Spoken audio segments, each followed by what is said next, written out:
We could take the time to discuss what has been happening on UFO Twitter over the past week, as we usually do. We could talk about how ufologist Dr. Stephen Greer and Lou Elizondo are coming at each other's throats over something. Or how an author, who will remain unnamed, made a post that in the same breath complained about how troubling gatekeeping is in the world of disclosure, and that Lou Elizondo's book will eventually be hailed as one of the best tools for disclosure. John Greenwald Jr. made a hilarious joke asking if disclosure should come with an ISBN number. Most fascinating are two things that happened a couple of weeks ago, but I just found out about. One of the issues surrounding AATIP, Advanced Aerospace Threat Identification Program, and AATIP, Advanced Aerospace Weapon System Applications Program, is did they have the $22 million in funding Elizondo said it did, and two, who actually was in charge of it? Dr. Colm Kelleher has criticized, while not refuting its importance, a 2017 New York Times article in which AATIP is haphazardly control plus had to replace the word AAWSAP. This is single-handedly one of the main sources that has fomented the confusion of AATIP and AAWSAP, and that Lou Elizondo was the one in charge of it. Who was the source for that New York Times article? Ding, ding, ding. Lou Elizondo. If you want a very well-researched and well-versed rebuttal to imminent, then you should check out Jeremy McGowan's Twitter and Medium page. He's been doing an excellent job at looking into claims throughout the book and finding the factual errors. On top of everything, McGowan asked a question that could throw all of Elizondo's credibility out the window if proven factually inaccurate, and it all surrounds his actual military experience. I'll be frank, all of this stuff goes way over my head, and I get bogged down in the acronyms, so it's best for me not to give my opinion on the military experience stuff. Anyway, what are we here for? Oh yeah. As quick as Season 1 was here, it has gone. Mystery at Blind Frog Ranch, Season 1, has come to an end, friends. I didn't realize going into this that the first season only had 6 episodes, but I'm okay with that. Unlike one of my main complaints of The Secret of Skinwalker Ranch Season 5, where they had too much fat and little meat, Mystery at Blind Frog Ranch has been very straightforward. It reminds me of the first few seasons of Skinwalker Ranch. It is back when Brandon Fugel and his team were hungry, back before they got Oak Islanded. Will Blind Frog Ranch continue this valiant journey of balancing entertainment and discovery? Or will they soon fall into the curse that plagued Oak Island? The only way to find out is to get into it and discuss the Mystery at Blind Frog Ranch. The finale of Season 1 Episode 5 Trespassers ended with Chad Ollinger's family in possible peril. An unknown man was spotted on a trail cam near the location where his wife and kids were camping. This man looked up toward the sky. A guttural growl escaped his mouth, and his body bent backward as if possessed by something. According to Charlie Boy, that something was a skinwalker after Chad had sped off. Dwayne Ollinger, Eric Drummond, and Charlie Boy stood in shock. What had they just witnessed? Producer Brian Niffel broke the stunned silence as he recommended the three to grab their stuff and catch up to Chad. This incident was enough to shake Eric up, leading to him questioning if he should start wearing his gun. Charlie Boy, as usual, breaks the silence with some dry humor. Why do you think I carry mine? The 3 men depart the miner's shack and get in their vehicles. Following in Chad's footsteps, they speed off. Dwayne, Eric, and Charlie Boy meet up with Chad. Thankfully, his family is fine. It's now time to figure out who the heck this trespasser was. Charlie Boy leads the team to the exact location of the trail cam. Being the head of security, Charlie Boy takes the lead on this response. He recommends splitting up as this would be the best chance to flush the trespasser into a set location. Duane and Eric get in their vehicles and drive down the creek. Chad and Charlie Boy take two different paths through the woods, presumably the direction this trespasser could have headed in. They plan to flush this person out to where Duane and Eric are driving. After some careful trekking through the woods, they all come up empty-handed. Dejected, but glad everyone is safe, Duane doubles down on Charlie Boy's thought. This was a skinwalker. Duane makes an interesting point in a talking head. Oddities and high strangeness on the ranch take up too much of their time and focus from what they're really attempting to do on the ranch. Once everyone is back on track and safe, Duane reminds us what the goal is: find a dry entrance to the cavern. Finding a good dry entrance means finding better target points. Eric pipes up, which is to run a geophysical. Duane has electrical resistivity, survey equipment, and this could provide the ability to pinpoint a better source. On top of this, Eric wants to look more into the unmapped fault, the location in Trespassers where the drill bit slid on top of the bedrock, rather than going through. Winter is quickly approaching the Uinta Mountains, leaving the team with a fastly approaching deadline. Once the snow starts, the digging stops. If they can find a good spot before the snow hits, they'll use the rattle rig to drill into it. Chad, Charlie Boy, and Eric head out to do some testing.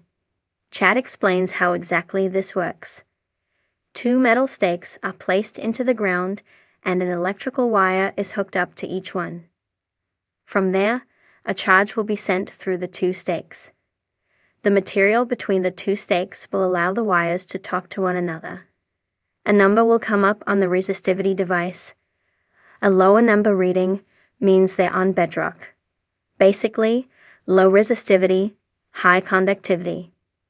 Seeing bigger numbers as the stakes are placed further apart indicates the possibility of an open-air void beneath the surface. If there is nothing conductive between the stakes, the number gets higher. Charlie Boy reads the meter when the first test is run with the stakes roughly 20 feet apart. 3.87.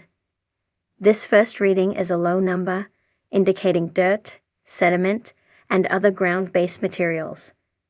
They move the stakes farther apart. Charlie Boy reads out the next reading, 6.06. The stakes are moved again, and Charlie Boy is still seeing 6.06. Eric interrupts the experiment to point out a flaw in their method. Apparently, this technology doesn't typically work on bedrock unless the bedrock surface has been breached. Chad points out a broken drill bit in the ground, which is confirmed to have broken through bedrock. This broken drill bit will be the perfect metal pipe to test. They hook it up, and Charlie Boy says something that everyone wants to hear, 18.86. It turns out that he misread the number. The device shows a number larger, and anyone was expecting 1800. The raffle rig is brought to this exact location, as all four men anticipate what could be. Duane reminds Chad of the price tag that comes with a raffle rig. For Chad's sake, he better be right. The raffle rig starts drilling into the ground. 8 feet down, and the digging sounds solid. We're told this is a good sound. 14 feet, and the dirt starts to get wet. 17 feet, even more wet. Then we hit 20 feet, 24 feet, 29.5 feet, and finally, 32 feet. Nothing. Duane says to shut it down, but Chad requests just a few more feet. 34 feet down reveals nothing. Chad storms off. Later that night, all four men stand in front of the miner's shack as a light blanket of snow covers the ground. Duane says they have time for one final drill, and it has to be a mutually agreed-upon spot. Chad thinks they should dig at the energy zone. Eric agrees while adding out of the hundreds of GPR surveys he has run. He's never seen a reaction from the GPR as he did at that spot. Charlie Boy agrees on the energy zone. Dwayne is happy with the mutual agreement and says they will do it now and fast. The Rathole rig is brought out to the energy zone, and the digging quickly starts. 6 feet, 18 feet, 25 feet, 50 feet, 75 feet, 85 feet. Nothing. No cave, no void. Is, rightfully, bummed at this drilling attempt's lack of cave. That's when he has a thought. Something is creating this energy zone, and come hell or high water, he's going to figure it out. Since it's unsafe to send someone 85 feet down into the hole, Dwayne says he'll just bring the answers to him. Eric says a dirt sample from the energy zone might bring some answers. Starts building and crafting a giant scraper. This makeshift device will be lowered down into the hole. Once it hits the bottom of the hole, multiple spikes will release from the sides, and dirt will be scraped into a collection basin as it is brought up. The heavy metal scraper is maneuvered over the hole and attached to a winch. Slowly, they lower it down into the hole, taking it a few feet at a time. Eventually, the scraper reaches the bottom of the pit. The spikes release and the object is slowly raised from the pit. At one point it does get stuck, but this setback is only momentary, and it ultimately is successfully recovered. The collection basin is full of samples for Eric to sift through. Eric starts looking through the collection of dirt, and is immediately struck by something fascinating. Blue. He keeps mentioning how there are blue flakes throughout the dirt and sediment, and he is very intrigued by this. His first thought is that it could be iridium. This is a game changer. Iridium is worth, in 2019, much more than gold. The running price for gold is about $1.9 thousand. Iridium goes for about $3,000/Oz. Iridium is used in objects like electronics and microchips. It is also something that's debated on a moral and ethical level. As with the avocado trade, fraud, death, and much more lie at the heart of the iridium trade. It's found in meteorites. When a meteorite hits the Earth and bursts apart, iridium is thrust into the air and eventually into the ground. The meteor that caused the extinction of the dinosaurs was iridium-rich. This is a major discovery for this highly conductive material. The next day, Eric and Chad explore for more iridium. They stop at a water trap runoff near the base of one of the mountains. Instead of finding more iridium, the two find an actual chunk of a meteorite. In a talking head, Dwayne says how his search was for gold, but who knows what he's looking for at this point. Eric heads out on his own to grab one more sample for testing. He's on his own with either a GoPro or a handheld camera. As he starts to collect a sample, he hears thunder. His camera pans up to reveal an ominous storm on the horizon, as if the gods were angry at him. The lightning cracks with thunderous rage, and Eric books it back to the miner's shack. Holding a metal shovel, he wants to be back before he turns into a walking lightning stick. That's when he slips and falls. He says he's covered in blood, but we don't see it at any point. Eventually, he makes it back to the shack unharmed any further. Eric briefly mentions that while he's still here for the truth, and as a scientist, he's starting to enjoy this treasure hunting angle. Later on, they take the 3 samples, a surface sample, the energy zone/blue sample, and the meteorite sample, to the edge of the water pit.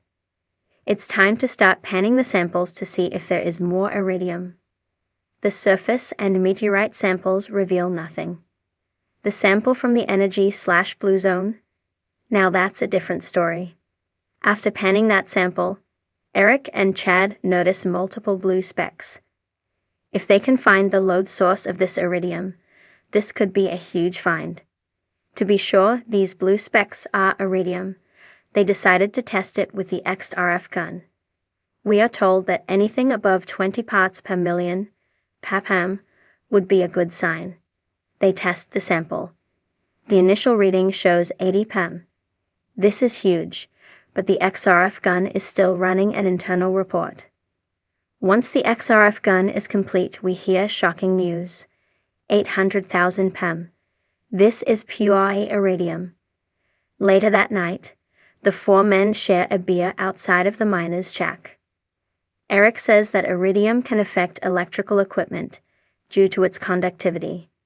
It can affect things like drones, GPRs, electrical equipment, etc. Duane says they solved one small part of this mystery, but there is still more to go. No risk, no fun. The men celebrate the end of a productive season with a cheers of their beer. This season seemed to go by like the blink of an eye, even though I covered this over 6 weeks. I am all on board. Everything we are met with in this show is interesting and head-turning. From learning about the Lost Rhodes Mine, to the Aztecs, to the Mormons, mystery at Blind Frog Ranch has undoubtedly been edutainment. Unlike The Secret of Skinwalker Ranch, this show has led to me doing my own research and digging into the facts, lore, and half-truths of this area. While this show does its best to give a voice to the native inhabitants of these lands, it still does a good job of sugarcoating the more nefarious aspects. It's clear this is done to keep an air of levity to the show. I would recommend anyone who likes this show to do their own research to understand more what went into an oil magnate owning hundreds of acres of land that was once federally and forcefully taken through eminent domain, among other ways. Mystery at Blind Frog Ranch balances the entertainment with progressing the natural story. It raises questions, answers some, and lets others linger. While Skinwalker Ranch focuses on pure entertainment, exaggeration of facts, misuse of machinery, and tries to pass itself off as overproduced and overpolished science, Mystery at Blind Frog Ranch is a physical representation of Duane Allina. From the beginning, Duane has made it clear what he wants to do, what he believes, and how he will go about it. His enthusiasm and charisma carry this show beyond a 45-minute television episode.